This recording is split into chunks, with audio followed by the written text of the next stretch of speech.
10 años de matrimonio. Creía tenerlo todo. Un marido brillante, Javier Romero, una familia política influyente que siempre parecía adorarme y una carrera envidiable como directora de marketing en Imperio Sol, el grupo de moda que mi padre había construido con el sudor de su frente.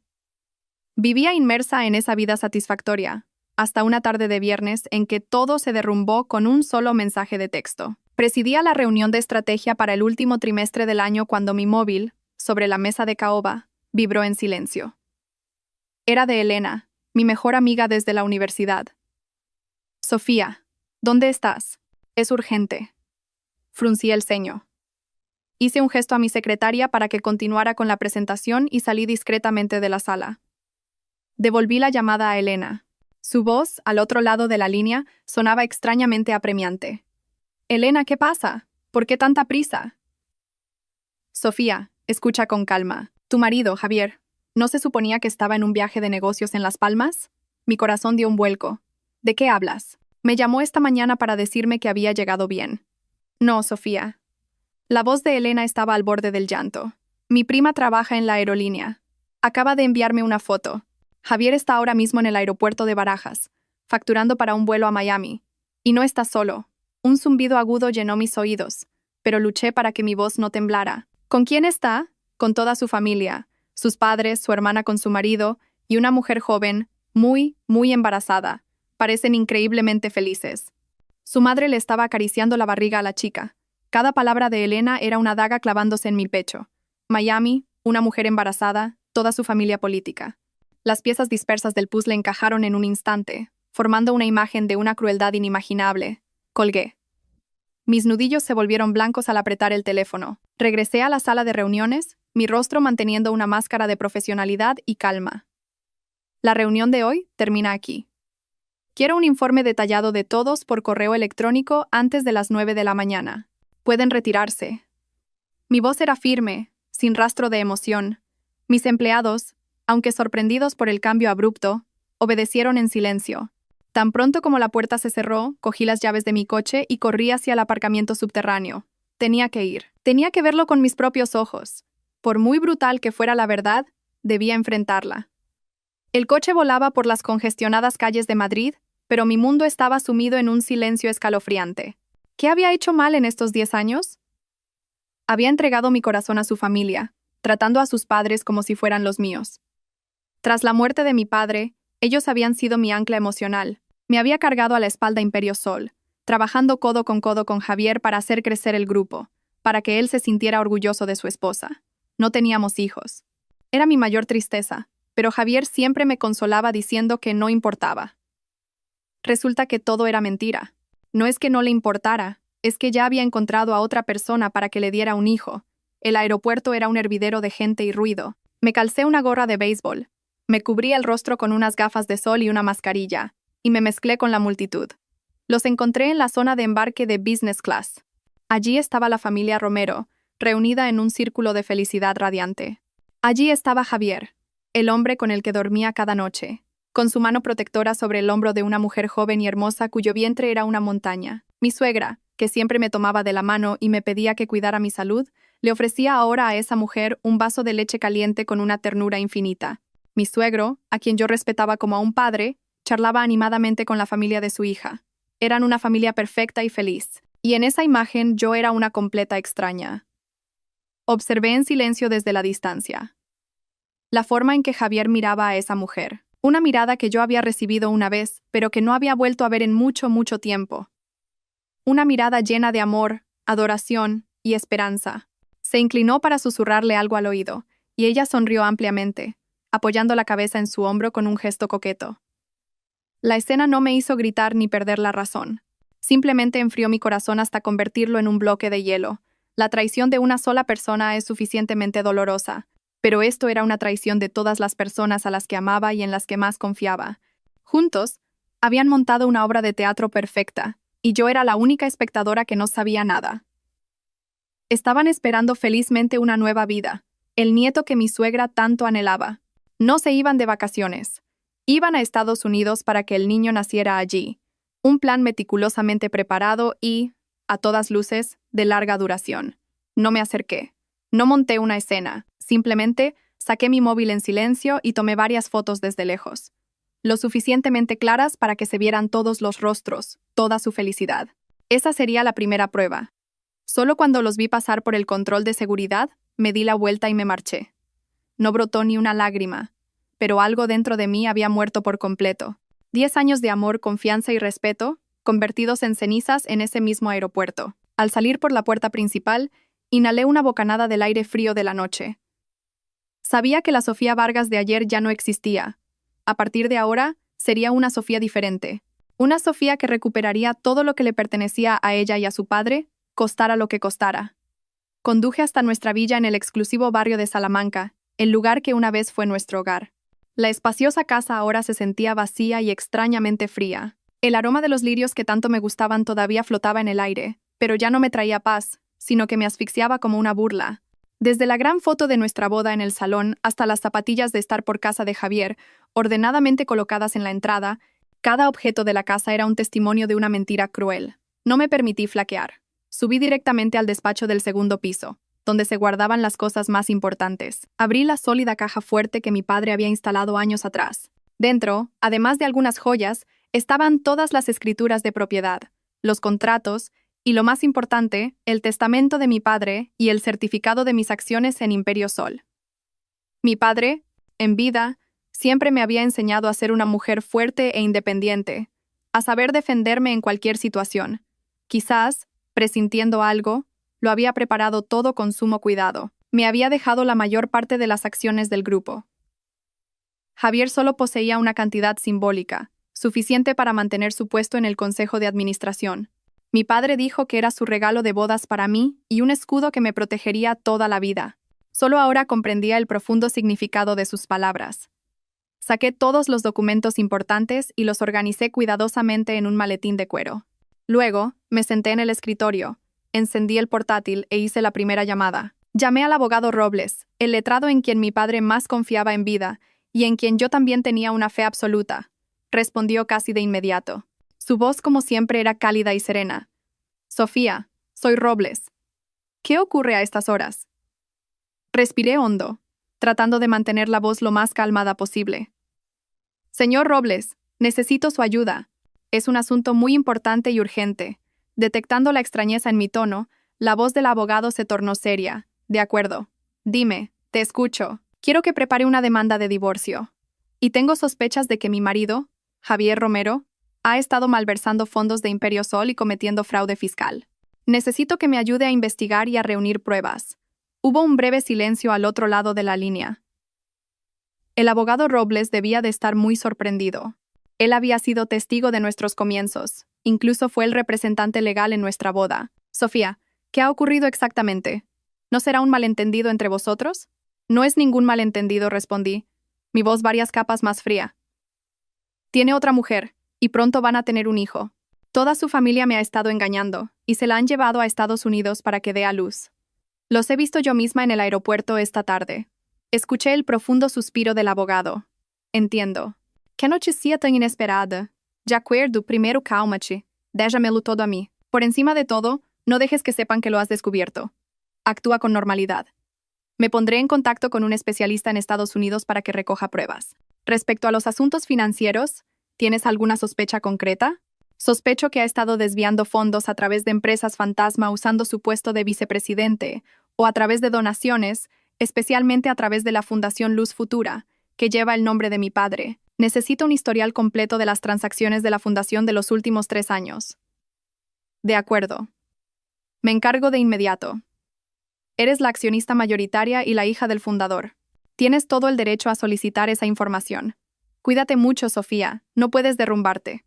Los leales compañeros de tu padre y yo siempre estaremos a tu lado. Cuando la llamada terminó, me sentí un poco más fuerte. No estaba sola en esta lucha. Inmediatamente, comencé mi propio trabajo. Usando mi acceso de administradora principal al sistema de servidores de la empresa, hice una copia de seguridad secreta de todos los datos de correo electrónico, registros de conversaciones de trabajo y archivos relacionados con Javier de los últimos 3 años. También revisé los sistemas de cámaras de seguridad de la empresa y de casa. Escenas de Javier haciendo llamadas a escondidas, salidas por motivos sospechosos. Todo fue cuidadosamente guardado. La noche avanzaba y la villa se sumió en el silencio. Me senté sola en medio del espacioso salón. La luz que emanaba de la pantalla del portátil iluminaba mi rostro inexpresivo. El dolor todavía ardía en mi pecho, pero ya no podía destruirme. Se había transformado en las llamas de la ira y la determinación. Ellos habían empezado esta farsa, pero sería yo quien escribiera el final. Y juro que ese final será una pesadilla que no olvidarán en toda su vida. Mi drama acababa de comenzar. El lunes por la mañana me reuní con el abogado Robles en su despacho. Al verme, no pudo ocultar la fatiga y la preocupación en su rostro.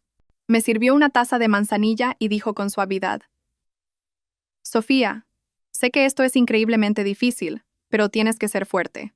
He echado un vistazo preliminar a los informes financieros de la fundación que mencionaste. En los últimos 3 años, se han desembolsado enormes sumas de dinero bajo el concepto de apoyo a jóvenes talentos y becas de estudio en el extranjero.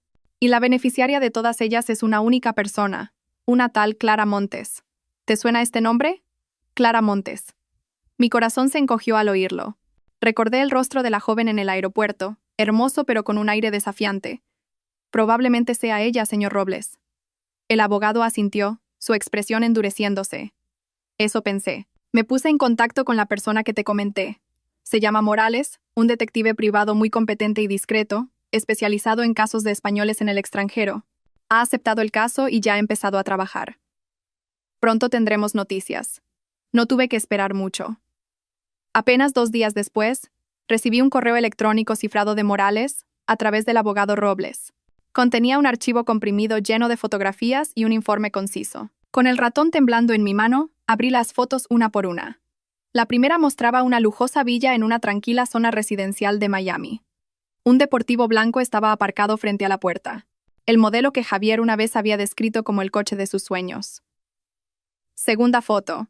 Javier y Clara empujando un carrito de la compra en un supermercado.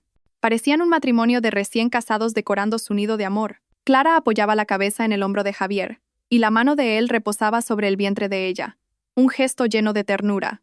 Las siguientes fotos eran aún más crueles. Toda la familia Romero disfrutando de una cena en el jardín trasero de la villa. Mi suegra sirviéndole comida a Clara, mi suegro riendo a carcajadas. Mis cuñados también estaban allí, charlando íntimamente con su nueva cuñada.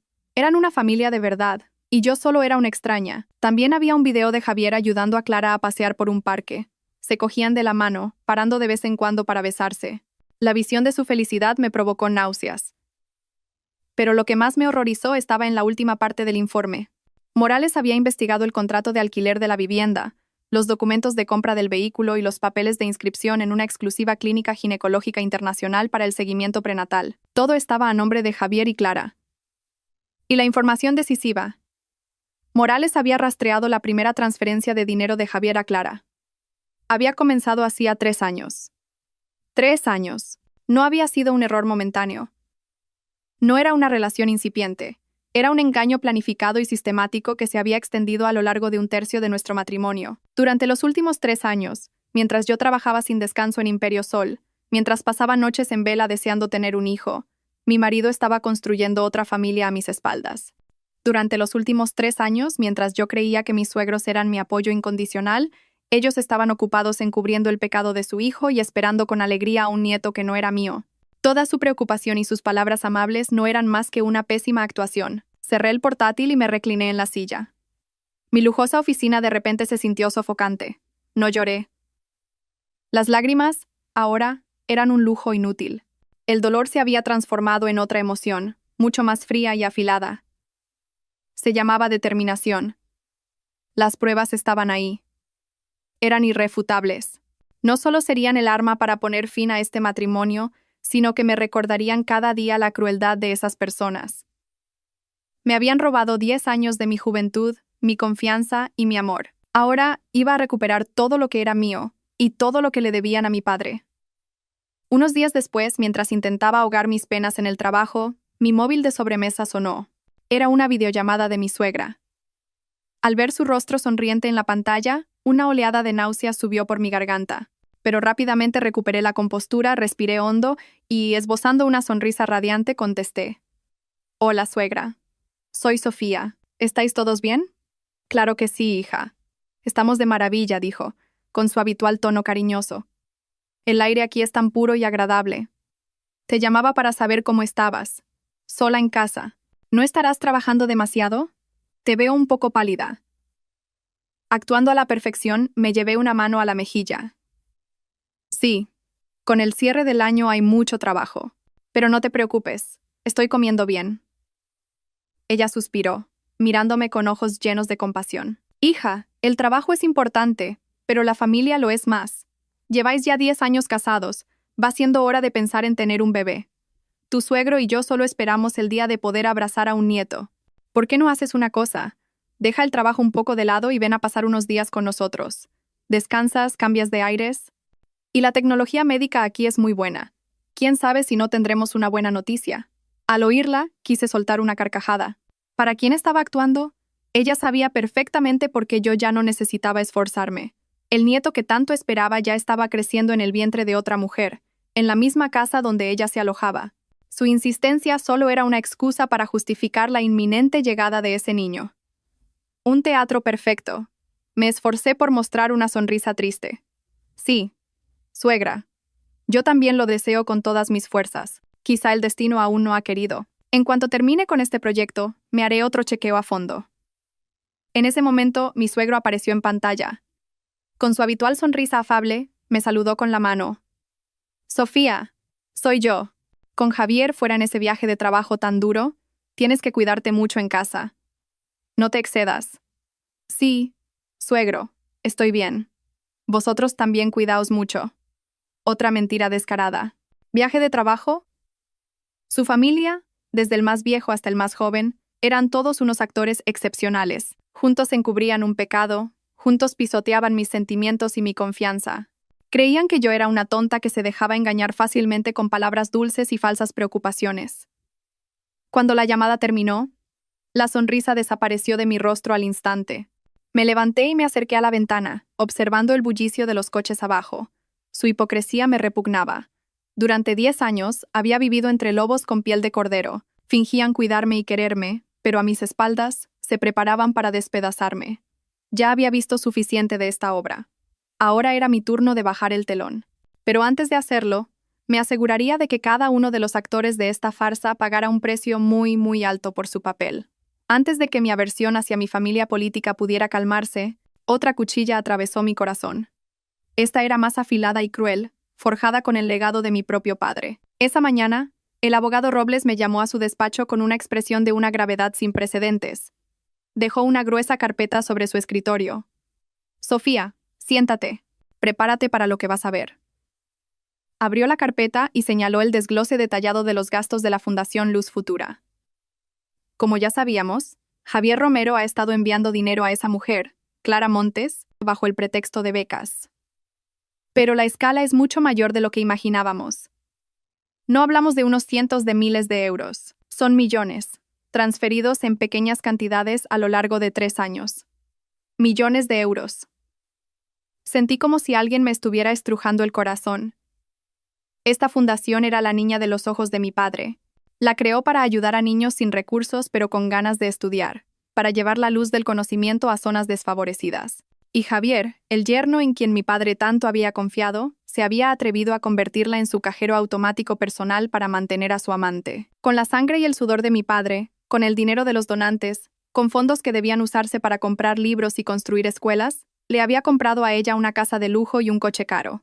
Maldito sea, apreté los dientes. Por primera vez, no pude reprimir mi ira. No es humano. El abogado Robles puso una mano en mi hombro para consolarme. Cálmate. La ira no resuelve problemas. Necesitamos una mente fría. Y esto es lo más importante. Deslizó otro fajo de papeles hacia mí. Esta mañana, la secretaria de Javier ha enviado esto a tu oficina. Dice que necesita tu firma urgentemente para cerrar la auditoría de fin de año. Échale un vistazo. Cogí los documentos.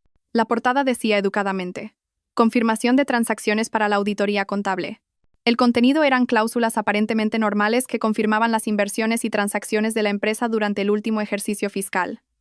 Nada sospechoso. Un trámite rutinario que se hacía todos los años. ¿Hay algún problema, señor Robles?, pregunté. El abogado pasó a la última página y señaló una letra minúscula en un anexo. Aquí. Anexo al contrato, cláusula 7. HDCNS. ¿No te resulta familiar? Entrecerré los ojos para ver mejor. Sentí que se me paraba el corazón.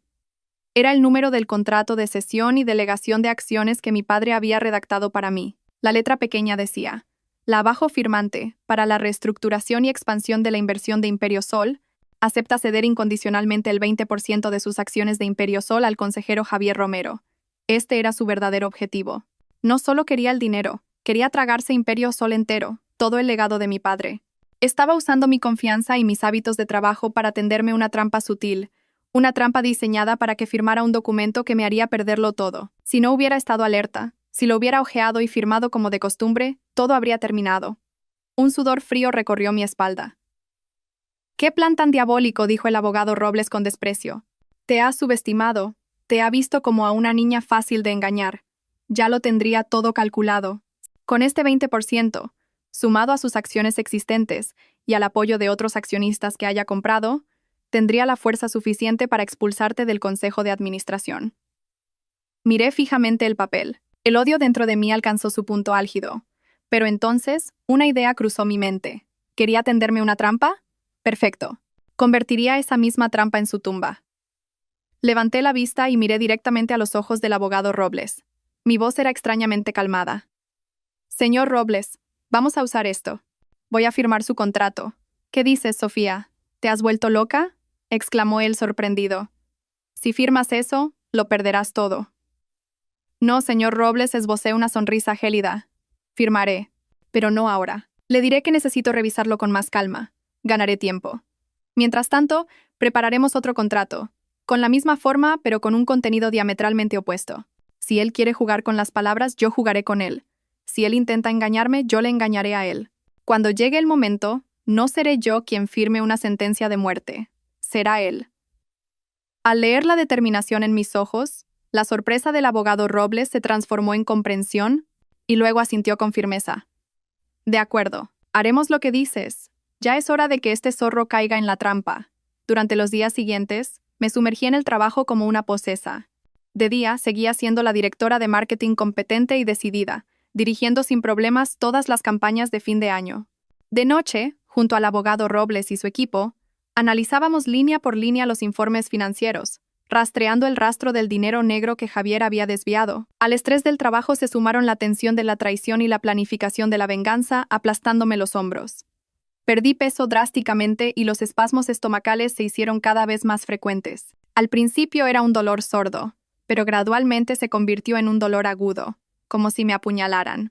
Pensé que era por el estrés y las comidas irregulares, así que tomé unos cuantos antiácidos y volví al trabajo. Pero un miércoles por la mañana, mientras presentaba los planes de año nuevo ante todo el equipo directivo, justo cuando hablaba de la estrategia de expansión en mercados extranjeros en la que tanto había trabajado, un dolor agudo, como un cuchillo atravesándome el estómago, me golpeó. Mi visión se oscureció. Apenas pude agarrarme al borde de la mesa para no caer, pero las piernas me fallaron. Antes de perder el conocimiento, solo escuché vagamente el grito de pánico de mi secretaria y el sonido de una silla volcándose. Cuando desperté, el olor a desinfectante, típico de los hospitales, me invadió. Estaba en una cama blanca, con una vía intravenosa en el brazo. Mi mejor amiga Elena estaba sentada a mi lado, con los ojos enrojecidos. Al ver que abría los ojos, me cogió la mano rápidamente.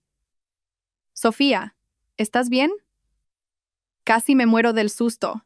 «Estoy bien», susurré, con la garganta seca, solo un poco cansada. En ese momento, un médico de aspecto afable y edad avanzada entró en la habitación. Me miró con compasión y luego se dirigió a Elena. «¿Podría hablar a solas con la paciente, por favor?» Elena asintió y salió a regañadientes.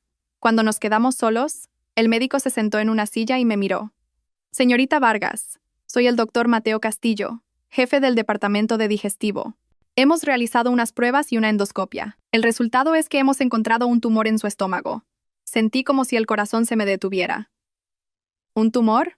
¿Es grave, doctor?», logré preguntar con voz temblorosa. El doctor Castillo suspiró.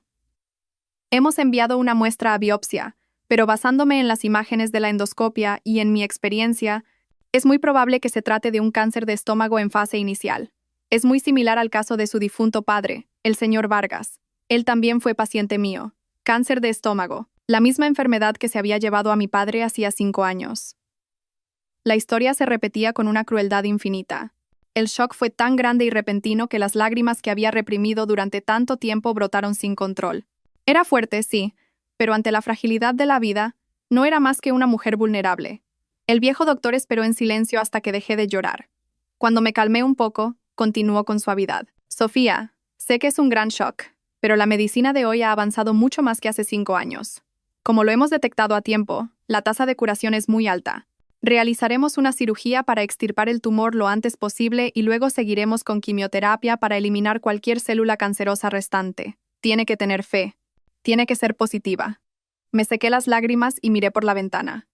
El cielo seguía siendo azul, el sol cálido, y la vida continuaba. No podía morir. Al menos, no ahora. Todavía tenía demasiado por hacer. Con los que me habían hecho daño a mí y a mi padre todavía acampando a sus anchas, no podía morir así. Este golpe no me iba a hundir.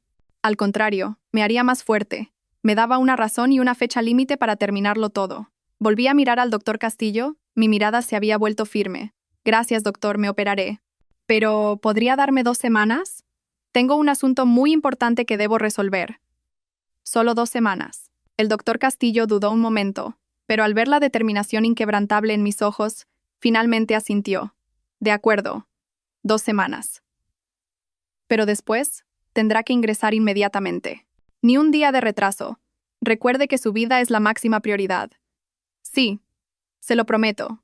Cuando el médico se fue, cerré los ojos. Un nuevo plan, más audaz y urgente, comenzó a tomar forma en mi mente. 2 semanas. Era todo el tiempo que tenía para terminarlo todo. Mi plan de venganza ya no era solo una lucha por recuperar mi patrimonio. Se había convertido en una carrera contra el tiempo, una apuesta a vida o muerte que no podía permitirme perder. Tumbada en la cama del hospital, escuchaba distraídamente a Elena, que me pelaba una manzana mientras me regañaba sin parar por haber descuidado mi salud. Yo solo escuchaba en silencio, repasando en mi mente cada paso de la partida vida o muerte que se desarrollaría en las próximas 2 semanas. En ese momento, la tablet sobre la mesita de noche se iluminó. Una videollamada de Javier. Mi corazón se encogió. Le hice una seña a Elena para que guardara silencio, respiré hondo, me arreglé el pelo y, con una sonrisa que pretendía ser natural pero vulnerable, acepté la llamada. El rostro de Javier apareció, con una expresión de genuina preocupación. Pero ahora yo sabía cuánta astucia y hipocresía se escondían detrás de esa máscara. Cariño, ¿estás bien? ¿No sabes el susto que me he llevado al saber que te habías desmayado en la oficina? ¿Qué ha dicho el médico? ¿Es grave? Lanzó una batería de preguntas con tono alarmado. Tosí ligeramente, llevándome una mano al pecho para interpretar el papel de paciente débil. No te preocupes, Javier. Ha sido solo un bajón de tensión por exceso de trabajo. Unos días de descanso y estaré como nueva. No te preocupes. No podía, bajo ningún concepto, revelarle lo del tumor. No necesitaba su compasión y, más importante aún, arruinaría mis planes. Él tenía que seguir creyendo que yo era la misma tonta, sana y fácil de manipular de siempre. Javier soltó un suspiro de alivio fingido. Menos mal. Me has dado un susto de muerte. Tienes que cuidarte. Por muy importante que sea el trabajo, no lo es más que tu salud. Siento tanto estar tan lejos y no poder cuidarte. Sus palabras dulces me revolvieron el estómago. ¿Sentirlo?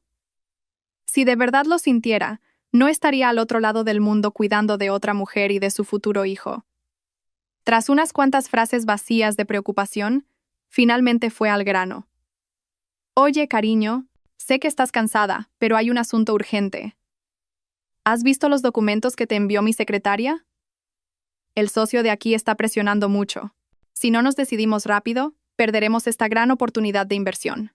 Es muy importante para el futuro de la empresa y para nuestro futuro. El zorro por fin enseñaba la patita. Fruncí el ceño a propósito, fingiendo cansancio. Creo que los he visto, pero desde ayer estoy tan agotada y mareada. No he podido leer nada. Tendré que mirarlos cuando me den el alta.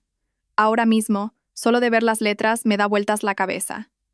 Un destello de impaciencia cruzó el rostro de Javier, pero lo ocultó rápidamente. Volvió a hablar con tono persuasivo. Sé que estás cansada, pero haz un esfuerzo por mí, ¿sí? Solo tienes que firmar en la última página. He revisado todas las demás cláusulas y no hay ningún problema. Hazlo por nuestro futuro, por favor. ¿Por nuestro futuro? Qué feliz me habría hecho oír esas palabras antes. Ahora solo me daban asco. En el futuro del que él hablaba claramente, no había sitio para mí. Bueno, lo miraré. Respondí, con un ligero tono de reproche.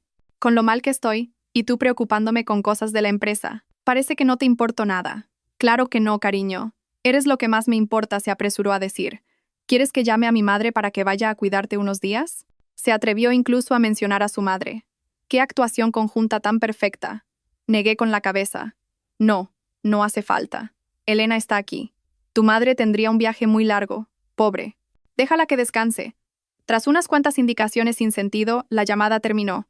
Tan pronto como la pantalla se oscureció, mi sonrisa desapareció. Me sentí completamente agotada, no por la enfermedad, sino por el esfuerzo de mantener esa farsa insoportable. Javier estaba impaciente. Era una buena señal. El pez estaba empezando a morder el anzuelo. Le haría esperar un poco más, que se pusiera más nervioso. Cuanto más ansioso estuviera, más fácil sería que cometiera un error. Mientras me recuperaba en casa tras el alta, Elena prácticamente se mudó conmigo para cuidarme. Más que mi salud física, le preocupaba 10 veces más mi estado mental. Me veía pálida y agotada, pero con una mirada siempre calculadora, y sufría por mí. Una tarde, Elena se sentó a mi lado y me dijo seriamente: Sofía, sé que tienes un plan. Y te apoyo. ¿Pero cómo vas a soportarlo todo tú sola? Necesitas más ayuda. Tengo al abogado Robles, respondí. El señor Robles solo puede ayudarte con la parte legal. ¿Y lo demás? ¿No has pensado que cuando todo salga a la luz, la familia Romero usará a los medios para difamarte, para convertirte de víctima en verdugo? Tienen dinero y contactos. Pueden hacerlo perfectamente. Las palabras de Elena fueron como un jarro de agua fría. Era cierto, no había pensado en eso. Centrada en reunir pruebas y proteger mi patrimonio, había olvidado que en esta guerra había otro frente, la opinión pública. Como guardé silencio, Elena continuó. Tengo un primo segundo que es periodista de investigación. Se llama David Pascual. Es muy bueno, íntegro y odia especialmente a la gente hipócrita. Creo que él podría ayudarte. ¿Quieres que te lo presente? No dudé ni un instante. Asentí de inmediato. Era la pieza que me faltaba. Nos reunimos en un pequeño café, escondido en un callejón tranquilo. David Pascual parecía más joven de lo que esperaba. Era alto y delgado, llevaba unas gafas de pasta negra y su mirada era increíblemente perspicaz. Le conté mi historia de forma concisa, sin exageraciones ni sentimentalismos, solo los hechos. Él permaneció en silencio durante un buen rato. Señorita Vargas, dijo finalmente, si su historia es cierta, esto no es un simple escándalo familiar. Es un caso de delincuencia económica a gran escala, malversación de fondos de una fundación benéfica, creación de empresas fantasma para la evasión de capitales. Solo con esos cargos, su marido debería pasar una larga temporada en la cárcel. Lo sé. Y tengo pruebas suficientes para demostrarlo, dije con firmeza, entregándole un pendrive. Aquí dentro hay una parte de lo que tengo. Necesito que investigue más a fondo las empresas fantasma que ha creado Javier y sus rutas de movimiento de capital en el extranjero. Y lo más importante, esté preparado. Cuando llegue el día D, quiero que todo explote simultáneamente en todos los medios de comunicación. No quiero dejarle a él ni a su familia ninguna vía para negar sus crímenes. David Pascual cogió el pendrive. Sus ojos brillaban con el interés de un periodista ante un gran caso. No se preocupe, me encantan estas historias. La justicia debe prevalecer. Empezaré a trabajar de inmediato. Seguiremos en contacto a través de Elena. Con la ayuda de David, me sentí como un tigre al que le hubieran salido alas. Pero sabía que para destruir por completo a la familia Romero, tenía que atacar lo que más les enorgullecía, su reputación de familia respetable, y encontré un punto débil mortal. A través de los viejos contactos de mi padre, el abogado Robles descubrió un secreto impactante sobre mi suegro. Antes de casarse con mi suegra, había mantenido una relación muy profunda con una mujer llamada Aurora Vélez. La abandonó, estando ella embarazada, para casarse con mi suegra, que provenía de una familia de mejor posición. El niño finalmente se perdió. Durante décadas, la señora Vélez había vivido sola y en silencio en un modesto apartamento. Decidí ir a verla. Era una tarde lluviosa. Encontré el viejo edificio donde vivía Aurora Vélez. La mujer que me abrió la puerta tenía el pelo canoso y el rostro surcado por las arrugas del tiempo, pero sus ojos seguían siendo claros y hermosos. Me miró con recelo. No me anduve con rodeos. Buenos días, señora. Me llamo Sofía Vargas. Soy la nuera de Arturo Romero. Al oír ese nombre, El rostro de la señora Vélez cambió. Intentó cerrar la puerta, pero la detuve rápidamente con la mano. Un momento, por favor. No vengo con malas intenciones. Yo también soy una víctima de esa familia. Solo quiero recuperar la justicia para mí, y quizás para usted. Quizás la sinceridad en mis ojos la conmovió. Me dejó entrar. La casa era pequeña, pero estaba impecablemente ordenada. Mientras le contaba mi historia, la señora Vélez permaneció en silencio, secándose de vez en cuando las lágrimas que corrían silenciosamente por sus mejillas. Cuando terminé, abrió una vieja caja de madera y sacó un fajo de cartas amarillentas y unas cuantas fotos en blanco y negro. Esto es todo lo que ese hombre me dejó, dijo. Juramentos de amor eterno, promesas de un futuro feliz. Al final, solo quedaron el abandono y el dolor. Me las entregó. Llévatelas. Si esto ayuda a desenmascarar su verdadera cara, mis décadas de sacrificio no habrán sido en vano. Acepté sus recuerdos. Mi corazón se sentía pesado. Le di las gracias con una inclinación de cabeza y salí. Fuera, la lluvia había cesado. Con las cartas de amor de mi suegro en la mano, supe que había conseguido otra arma afilada. No solo iba a enterrar socialmente a Javier, iba a arrancarle a toda su familia la máscara de hipocresía que habían llevado durante décadas. Al día siguiente, recibí una llamada del doctor Castillo. Los resultados de la biopsia estaban listos. Conduje sola hasta el hospital. Mi mente estaba extrañamente en calma. Estaba preparada para lo peor. Y cuando el doctor Castillo, con expresión compasiva, me confirmó en voz baja el diagnóstico inicial adenocarcinoma gástrico, etapa inicial, simplemente asentí. No hubo lágrimas ni pánico. Solo una realidad fría y clara. El reloj había comenzado su cuenta atrás de 14 días. Esa noche se lo conté a Elena.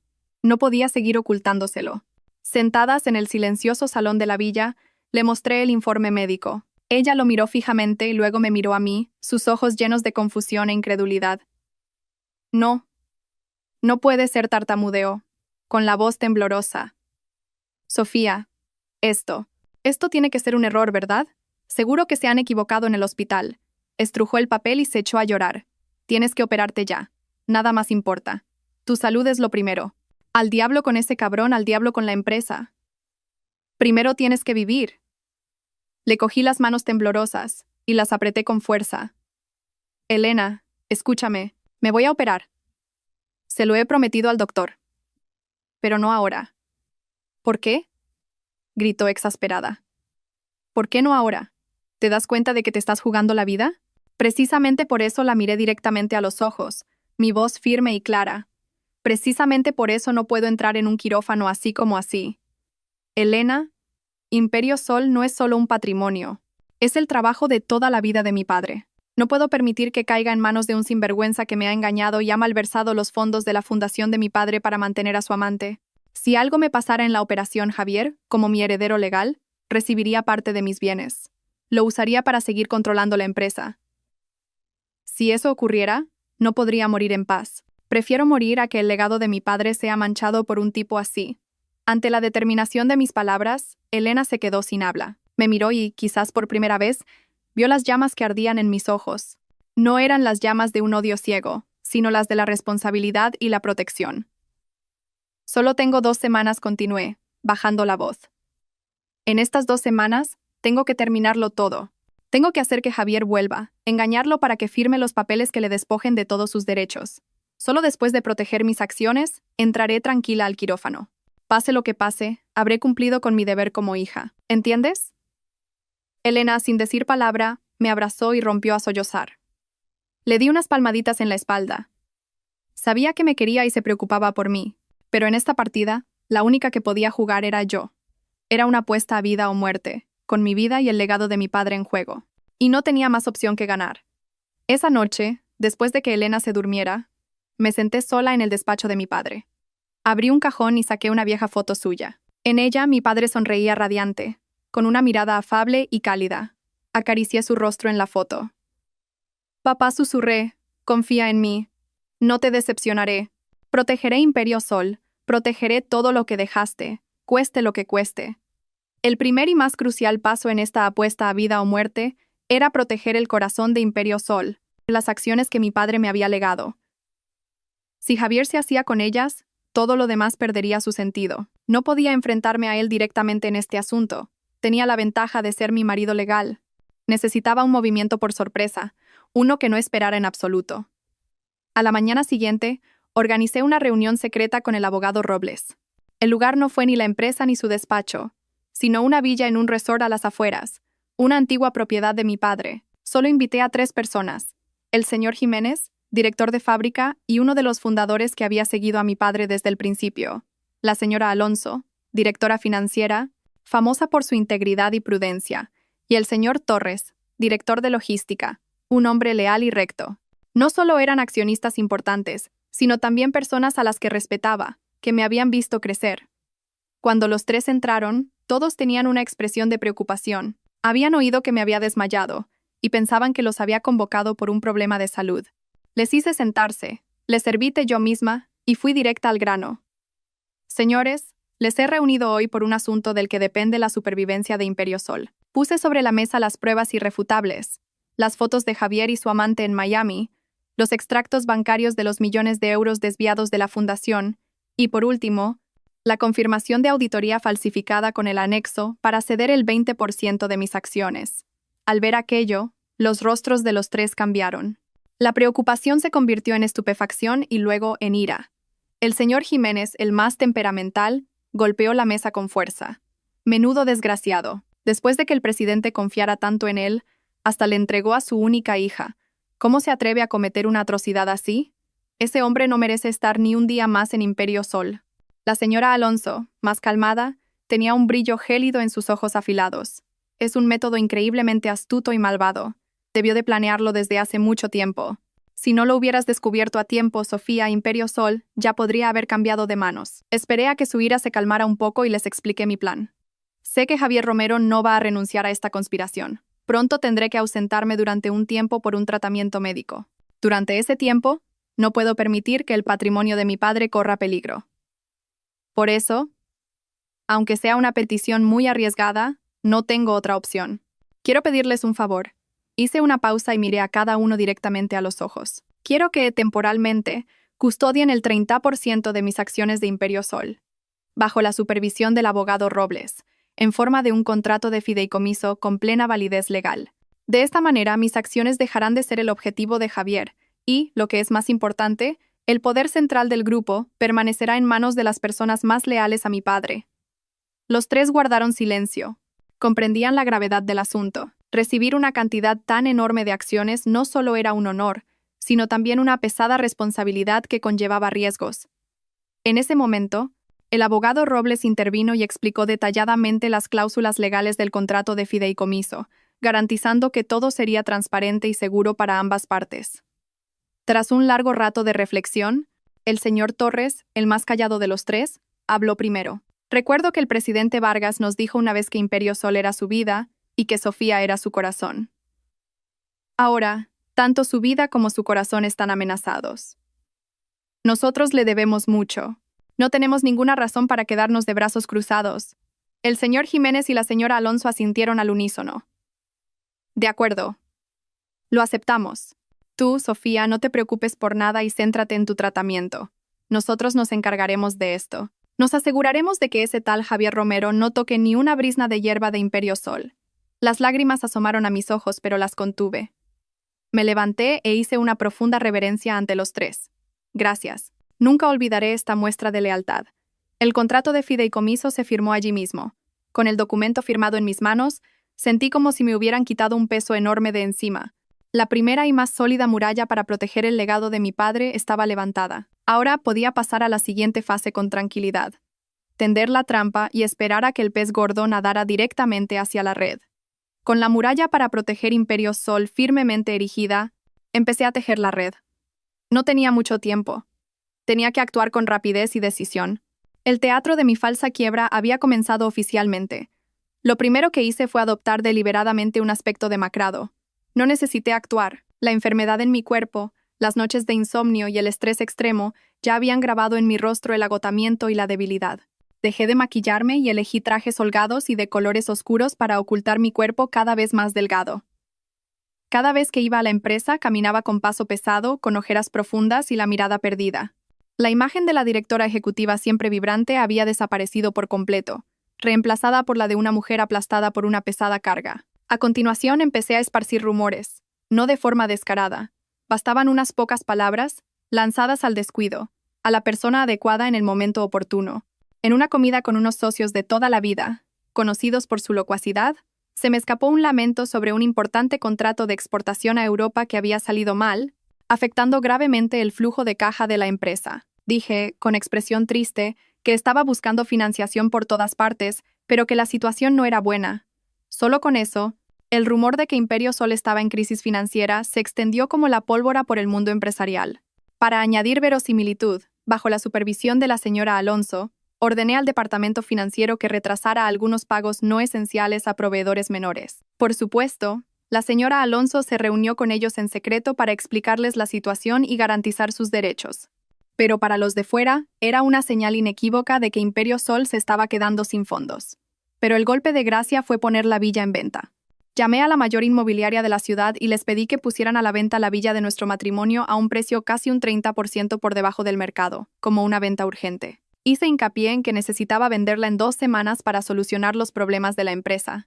La noticia de que una villa de lujo, en una zona privilegiada, salía a la venta a un precio de ganga, sacudió inmediatamente los círculos de la alta sociedad y los portales de noticias inmobiliarias. Todo el mundo creyó la historia de que la hija del difunto presidente Vargas estaba vendiendo hasta su último patrimonio para salvar el legado de su padre. Todo iba según lo previsto. Los empleados de la empresa empezaron a cuchichear, y el ambiente de trabajo se enrareció. Algunos ya estaban buscando nuevos empleos. Las empresas de la competencia se regodeaban. Y yo, en el centro de la tormenta, mantenía una expresión de sufrimiento en público, pero por dentro estaba extrañamente tranquila. El cebo estaba esparcido por todas partes, y la red estaba lista. Solo tenía que esperar a que el pez más codicioso y estúpido saltara por sí mismo. Cada día que pasaba, el dolor en mi estómago me recordaba que mi tiempo se agotaba. No tenía miedo, solo impaciencia. Tenía que volver. No tuve que esperar mucho. 3 días después de que se difundiera la noticia de la venta de la villa, recibí una llamada de mi suegra en mitad de la noche. Dejé que sonara un buen rato a propósito antes de contestar con voz somnolienta y cansada. Diga, ¿quién es? Sofía. Soy yo. ¿Qué demonios estás haciendo? ¿Por qué corre el rumor de que has puesto la casa en venta, y encima a un precio de risa? ¿Has perdido el juicio? Al otro lado de la línea, su voz era aguda y llena de pánico. Guardé silencio un momento y luego empecé a sollozar. Lo siento, suegra. Lo siento.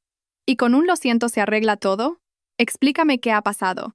¿De verdad está tan mal la empresa? Comencé el drama que había preparado. Le conté, entre sollozos entrecortados, la cancelación del contrato europeo, la demanda de indemnización del socio, las presiones del banco para devolver los préstamos. Pinté una imagen desoladora de un poderoso grupo al borde del colapso. Es todo culpa mía, sollocé. Desde que papá murió y con Javier tan lejos, no he podido con todo. He arruinado el trabajo de toda la vida de mi padre. Suegra, si no vendo la casa, no podré pagar los salarios de los empleados ni las indemnizaciones. Creo que tendré que declararme en quiebra, suegra. Oí su respiración agitada al otro lado de la línea. Sabía que mis palabras habían dado justo en el clavo de su mayor temor. La posibilidad de perder el dinero, la villa, la gallina de los huevos de oro que era Imperio Sol, el cajero automático infinito de su familia. «¡Quiebra! ¿Qué dices?» «No», gritó. «Espera. Se lo diré a Javier. Tiene que volver ya. Tiene que volver para salvar la empresa», colgó abruptamente. Dejé el teléfono y me sequé las lágrimas falsas. Una sonrisa fría se dibujó en mis labios. Todo había sido más fácil de lo que pensaba. Su codicia y su ignorancia eran mis mejores aliados. Como esperaba, aproximadamente 1 hora después, mi teléfono volvió a sonar. Esta vez era Javier. Su voz también era una mezcla de preocupación y un ligero reproche. «Sofía, ¿qué estás haciendo? ¿Cómo has dejado que la empresa llegue a este punto? ¿Cuántas veces te he dicho que si tenías problemas me lo dijeras?» Continué interpretando el papel de esposa débil e incompetente. «Lo siento. No quería preocuparte. Pensé que podría solucionarlo sola. Lo siento». «Vale, deja de llorar», me interrumpió. Su voz denotaba impaciencia, pero aún fingía consolarme. «No hagas ninguna estupidez. No vendas la casa y no firmes ningún papel. ¿Entendido? Vuelvo de inmediato. Ya he comprado el billete. Llego pasado mañana por la mañana. Yo lo arreglaré todo cuando llegue». Tú solo espérame tranquilamente. ¿De verdad, Javier? Pregunté, con una voz llena de esperanza y gratitud. ¿De verdad vuelves? De verdad. Voy a ayudarte. No te preocupes por nada. Colgó. Me quedé sentada en silencio en la oscuridad. El pez había picado el anzuelo. No solo lo había picado. Se dirigía frenéticamente hacia el sedal, sin saberlo. Este vuelo de regreso sería su billete de ida hacia el fin de su opulencia. Bienvenido a casa, mi querido esposo. Te he preparado una magnífica sentencia de muerte. 2 días después, en una fría mañana de finales de otoño, Javier regresó. Fui a recibirlo al aeropuerto. Me puse a propósito un vestido gris y holgado, sin una gota de maquillaje, mostrando sin reparos mi fatiga y mis ojeras. Cuando Javier salió por la puerta de llegadas, parecía cansado por el largo vuelo, pero no podía ocultar su arrogancia de salvador. Me recorrió de la cabeza a los pies con una mirada mezcla de compasión y desagrado. ¿Qué pintas son estas? Ni siquiera eres capaz de cuidar de ti misma. En lugar de un saludo, me lanzó un reproche mientras se acercaba arrastrando la maleta. Interpreté a la perfección mi papel de esposa culpable, bajando la cabeza. Lo siento, es que no sé qué hacer. En el coche de vuelta, Javier no paró de preguntarme por la situación de la empresa. Le describí la crisis en detalle, las pérdidas ficticias que había inventado con lógica, las dificultades que describí de forma patética. Cuanto más escuchaba, más engreído se volvía. Empezó a sermonearme, analizando mis errores, sin olvidar ensalzarse a sí mismo. ¿Lo ves? Una semana sin mí y mira el desastre. Déjamelo todo a mí. Tú solo haz lo que yo te diga. Nada más llegar a casa, lanzó su chaqueta sobre el sofá y fue directo al grano. Venga, cuéntame la situación concreta. ¿Cuánta deuda hay? ¿Hay alguna forma de conseguir capital? Era el momento de lanzar el cebo definitivo. Saqué la gruesa carpeta que el abogado Robles me había preparado y la puse sobre la mesa. Mira esto, dije con voz desganada. He hecho lo que he podido. Un fondo de inversión está dispuesto a prestarnos una gran suma para superar este bache, pero las condiciones son muy estrictas. Piden garantías y que tú, como vicepresidente, te hagas responsable personalmente. Javier agarró la carpeta y empezó a hojearla. Los documentos, de varias decenas de páginas, estaban redactados de forma muy profesional, con cláusulas complejas y terminología financiera difícil que el abogado Robles había incluido a propósito para confundirlo.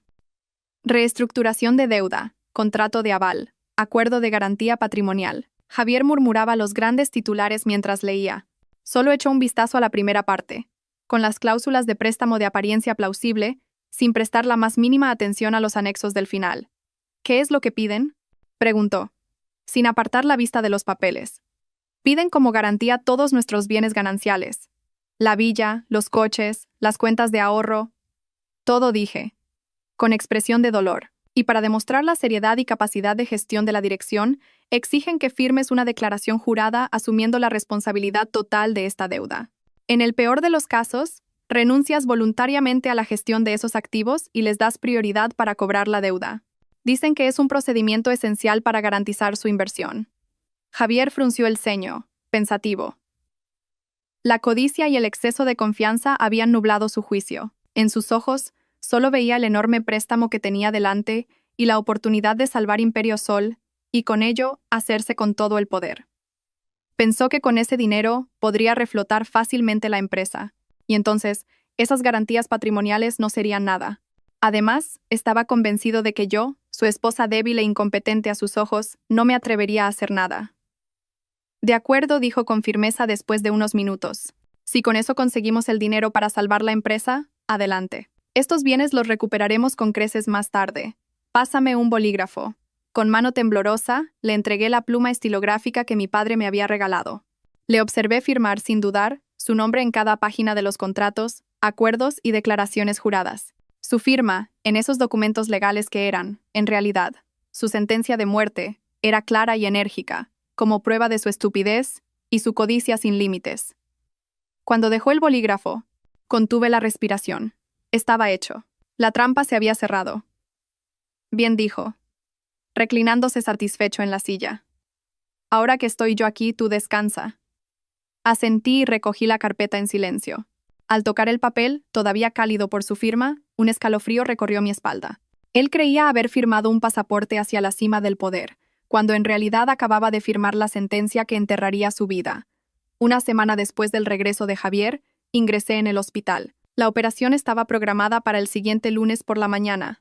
En los últimos 10 días de mi apuesta a vida o muerte, aproveché el tiempo junto al abogado Robles, David Pascual y los leales compañeros de mi padre para ultimar todos los preparativos. Todo estaba listo. Solo esperaba el día D.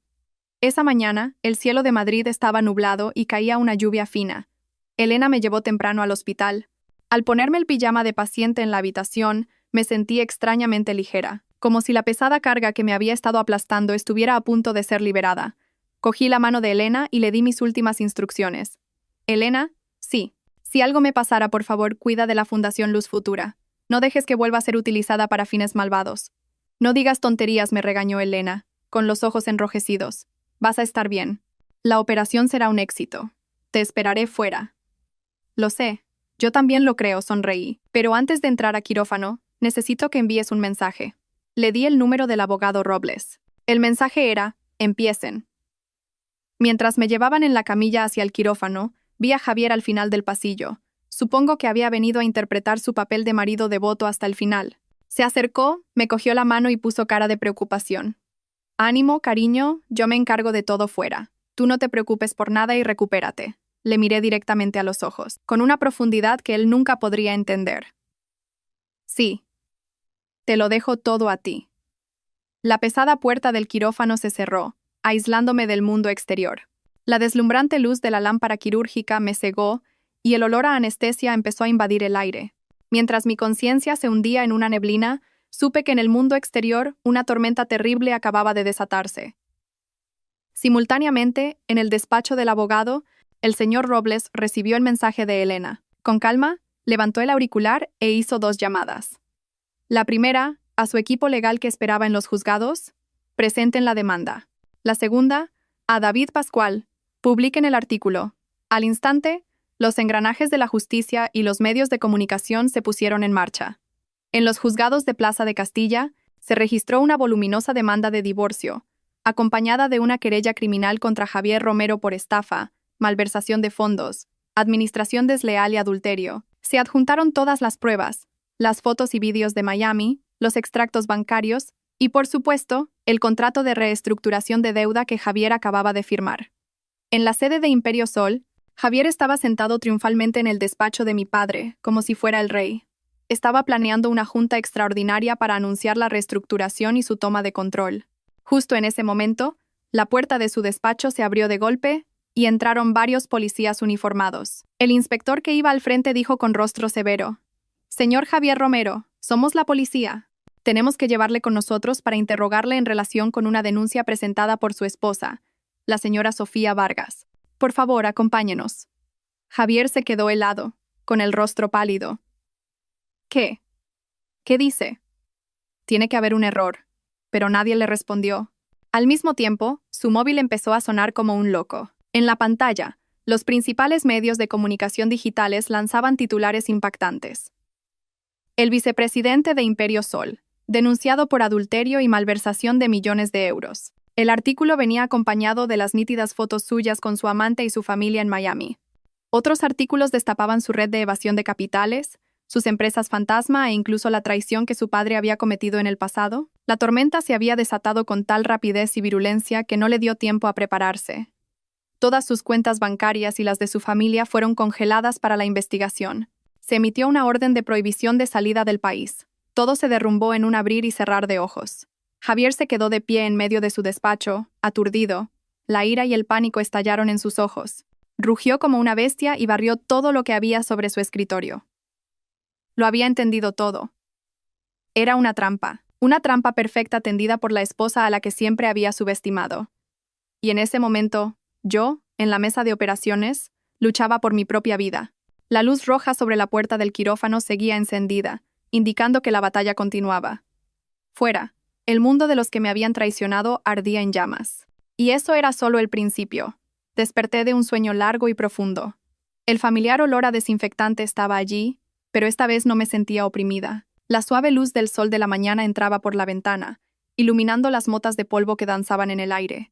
La zona de la operación me dolía, pero mi mente estaba extrañamente clara y ligera. Elena dormitaba apoyada en la cama, con su mano todavía sujetando firmemente la mía. La puerta de la habitación se abrió silenciosamente y el doctor Castillo entró con una sonrisa afable. Comprobó las cifras del monitor y luego me miró. Buenos días, señorita Vargas. Es usted una mujer muy fuerte. Enhorabuena. La operación ha sido un éxito rotundo. Hemos extirpado el tumor por completo, y los ganglios linfáticos circundantes están limpios. Ha ganado una batalla muy importante. Una lágrima caliente rodó por mi mejilla. Esta vez no era una lágrima de dolor o rencor. Era una lágrima de alivio y renacimiento. Había ganado. Había ganado la lucha por recuperar mi propia vida. Mientras me recuperaba, el mundo exterior se había puesto patas arriba. La tormenta que había desatado arrasó con la familia Romero, sin dejar nada a su paso. Elena me traía las noticias cada día, con una voz llena de satisfacción. Oye, Sofía, ¿sabes? A ese desgraciado de Javier lo tienen en prisión preventiva. Dicen que en comisaría se puso a gritar como un animal, pero no le sirvió de nada. Las pruebas del señor Robles son tan contundentes que no tiene escapatoria. Sus padres intentaron mover todos los hilos que habían tejido durante décadas para sacarlo, pero nadie se atrevió a ayudarles. Este caso lo conoce ya todo el país. Con el escándalo que hay en los medios, ¿quién va a ser tan tonto de meterse? Escuchaba en silencio, con una ligera sonrisa. Eso era lo que quería. Que ellos también sintieran la impotencia, la sensación de que el mundo les daba la espalda, tal como me habían hecho sentir a mí. Y hay más, continuó Elena. Les han congelado todo el patrimonio, las cuentas, las casas, las tierras, las acciones, todo. En esa mansión suya que parecía un palacio han puesto precintos de embargo. Las cuñadas, entre llantos, se fueron corriendo a casa de sus padres, pero parece que sus propias familias políticas las están presionando para que se divorcien, por miedo a verse salpicados. Vaya panda. Vivían como reinas y a la primera de cambio son las primeras en salir huyendo. La caída fue más rápida de lo que había imaginado. Una familia que siempre había alardeado de su reputación y su riqueza, era ahora el centro de todas las críticas y el desprecio.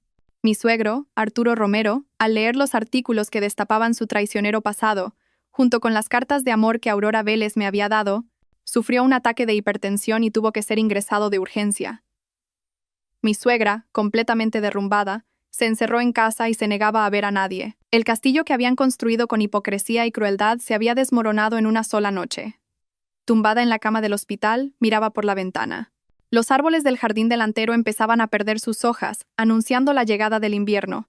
Para ellos sería un invierno crudo, pero en mi vida, una nueva primavera estaba comenzando. Más que satisfacción, sentía una extraña serenidad. Todo estaba volviendo a su lugar. El karma puede tardar, pero nunca olvida. Un mes después de la operación, se celebró la primera vista de nuestro juicio de divorcio y reparto de bienes. Aunque no estaba completamente recuperada, decidí asistir en persona. Quería ver con mis propios ojos la miserable caída de Javier.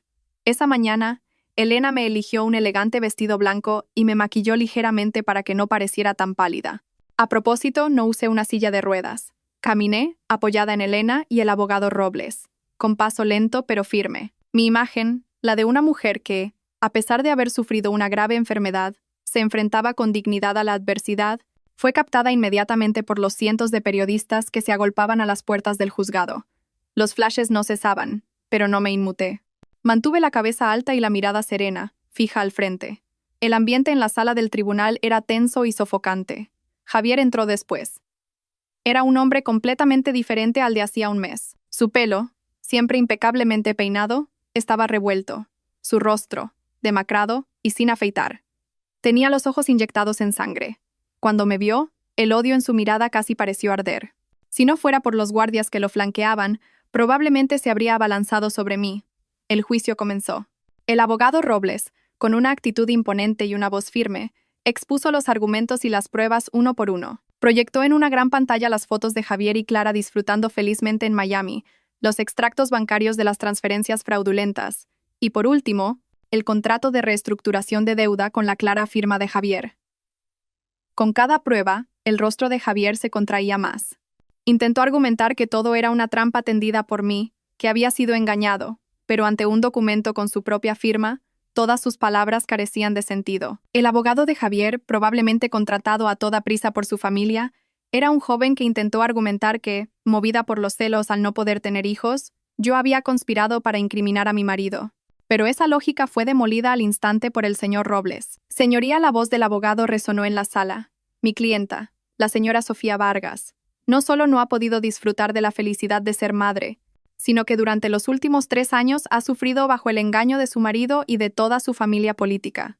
No solo eso, sino que ha estado al borde de la muerte, tras ser operada de un cáncer de estómago, la misma enfermedad que se llevó a su padre. Mientras ella luchaba contra la enfermedad, el acusado, Javier Romero, esperaba felizmente en el extranjero el nacimiento del hijo que iba a tener con otra mujer.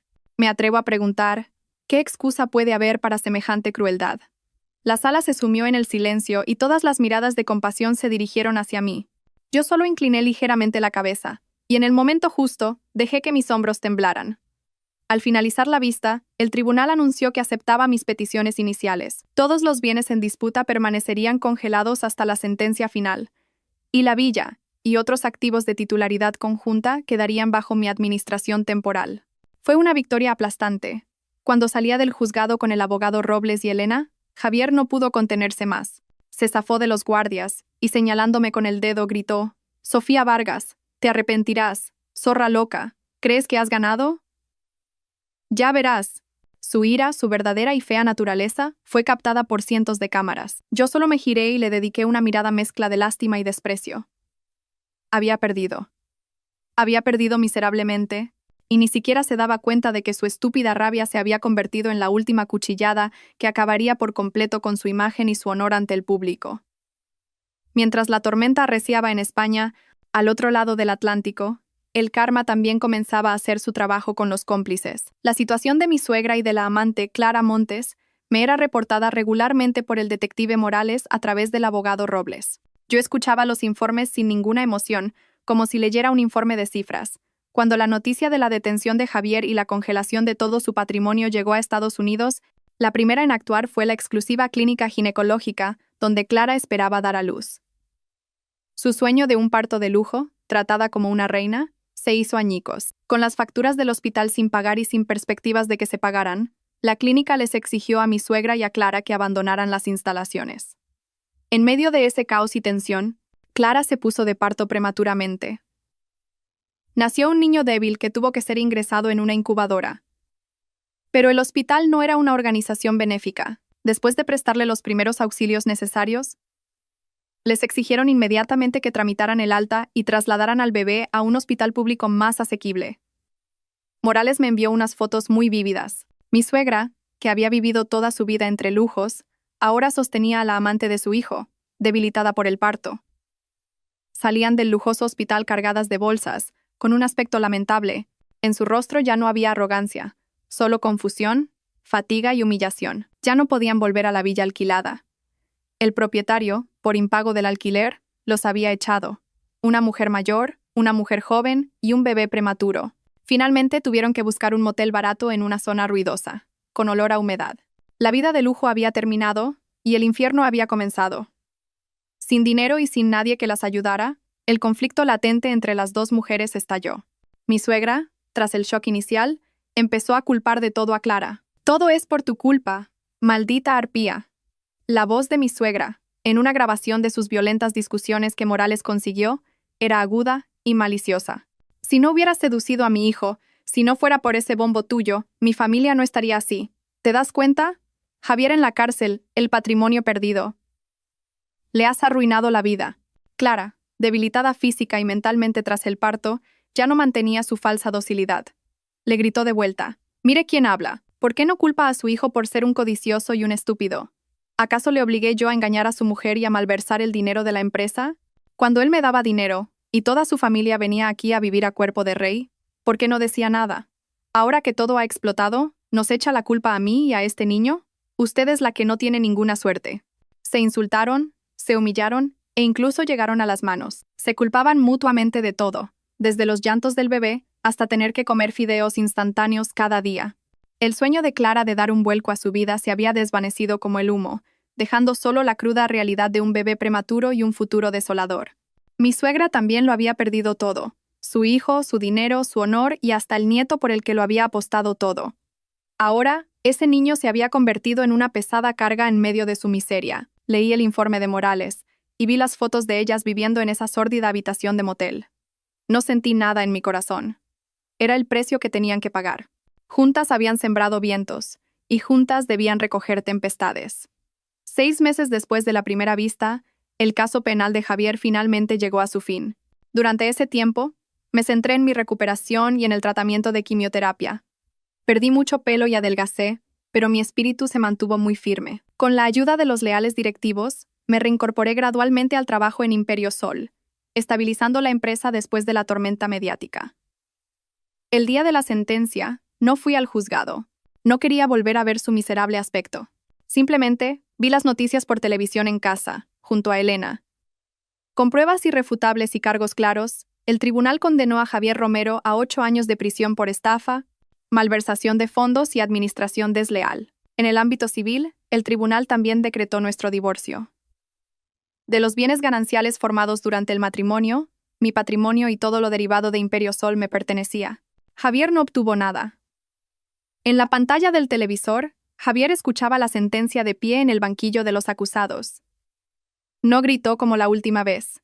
Simplemente se quedó allí, como un espantapájaros sin alma, con la mirada perdida. Cuando los guardias lo conducían al furgón policial, mi suegro, Arturo Romero, perdió la compostura.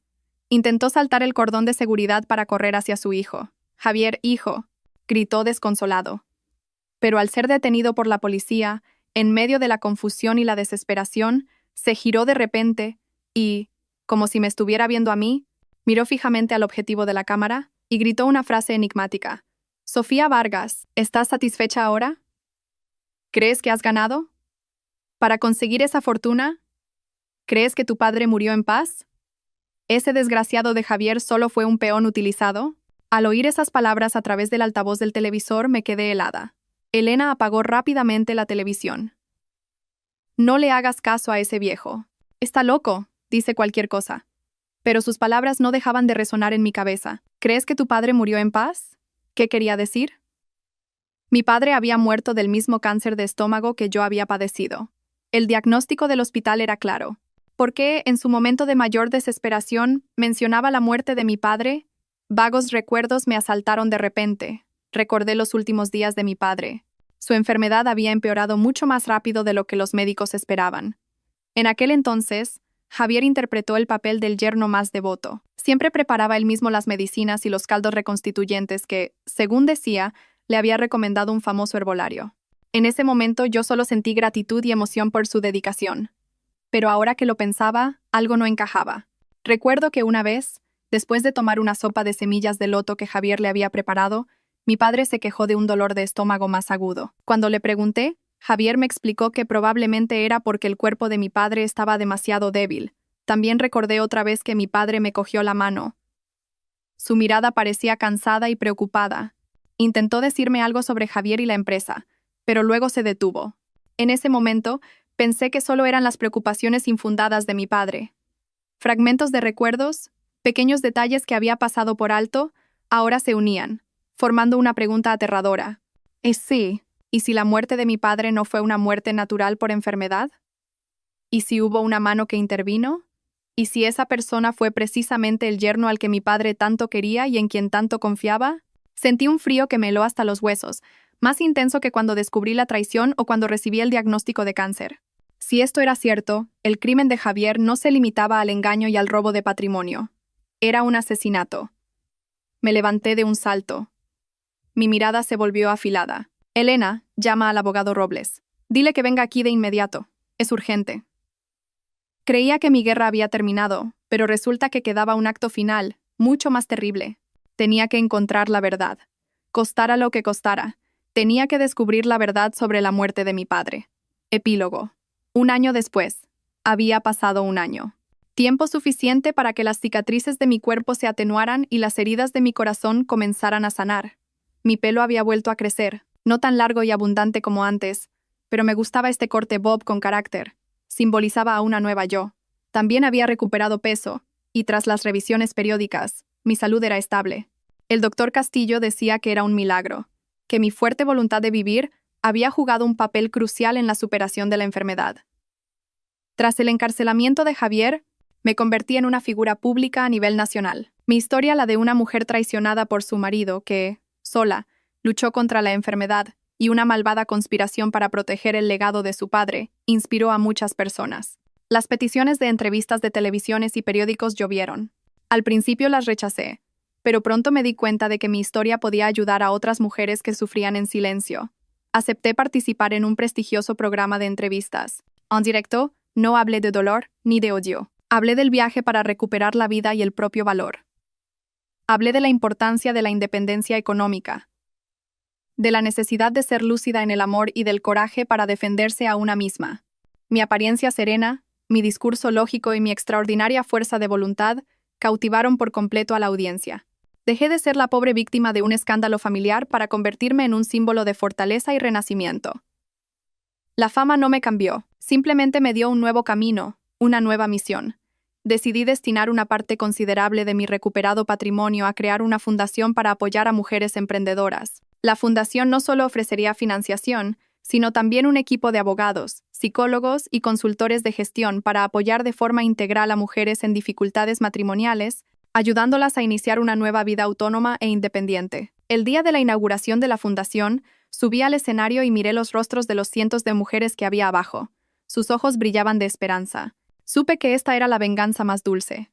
Transformar mi dolor en una fuerza para ayudar a los demás. Pero, en medio del ajetreado trabajo y las actividades sociales, todavía había un fantasma que atormentaba mi mente. La investigación sobre la muerte de mi padre, que el abogado Robles llevaba en secreto, había llegado a un punto muerto. Después de 5 años, apenas quedaban pruebas materiales.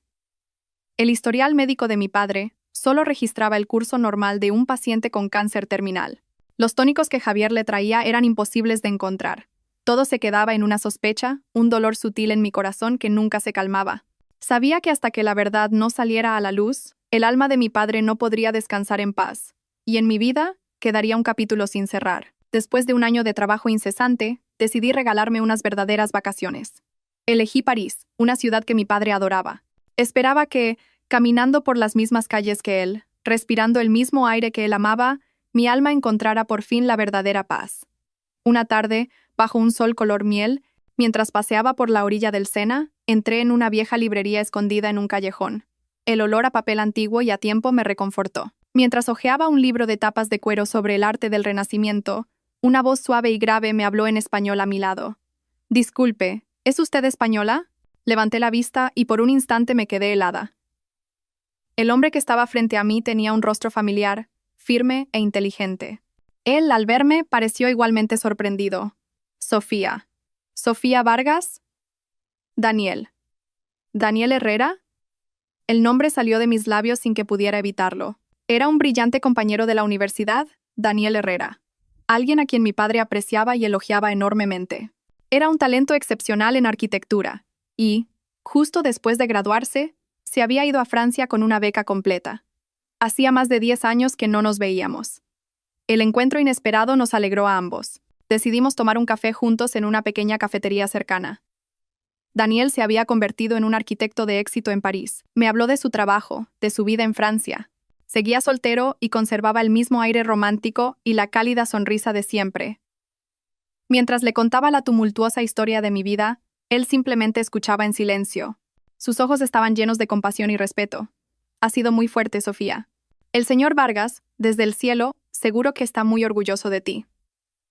Al mencionar a mi padre, la tristeza volvió a invadirme. Inconscientemente, saqué de mi bolso un pequeño libro de hierbas medicinales orientales que siempre llevaba conmigo. Era el libro favorito de mi padre. Al pasar las páginas amarillentas, encontré un pequeño trozo de papel doblado, metido en lo más profundo. No recordaba en absoluto haberlo puesto allí. Curiosa, lo desdoblé. Era la letra de mi padre. En el papel había anotados los nombres de varias hierbas medicinales. Al lado, notas sobre sus efectos. Pero en la última línea, mi padre había rodeado con un círculo 2 hierbas desconocidas. Junto a ellas, un gran signo de interrogación y una nota escrita a toda prisa. Sopa de Javier. Preguntar de nuevo al doctor Miró. Sentí que se me paraba el corazón. El doctor Miró era un amigo de mi padre, experto en medicina tradicional. Recordé vagamente haber leído en alguna parte que esas 2 hierbas, inofensivas por separado, al combinarse con ciertos ingredientes de la sopa de semillas de loto que Javier solía preparar y tomadas a largo plazo, podían destruir lentamente la mucosa gástrica, agravar el estado de un paciente con cáncer e incluso anular los efectos de la medicina convencional. Daniel. Le entregué el papel con mano temblorosa. Mira esto. Daniel cogió el papel, lo leyó detenidamente y frunció el ceño. Comprendió al instante la gravedad del asunto. Este doctor miró, ¿sabes dónde está? No estoy segura. Pero el abogado Robles podría encontrarlo. Sofía Daniel puso su mano sobre la mía. Su mirada era firme. Tengo algunos amigos en la industria farmacéutica europea. Pueden ayudar a analizar más a fondo la toxicidad de esta combinación. No te preocupes, no estás sola. Encontraremos la verdad juntos. Le miré. Un sentimiento cálido, que no había sentido en mucho tiempo, floreció en mi corazón. Salimos de la cafetería y caminamos juntos bajo el atardecer que caía lentamente sobre el Sena. Las sombras de dos personas se alargaban sobre el empedrado. La investigación sobre la muerte de mi padre había encontrado una nueva luz. Y, lo que era más importante, ahora tenía un compañero de confianza a mi lado. No sabía qué me depararía el futuro, pero sabía que un nuevo capítulo, más brillante y esperanzador, acababa de comenzar de verdad en mi vida.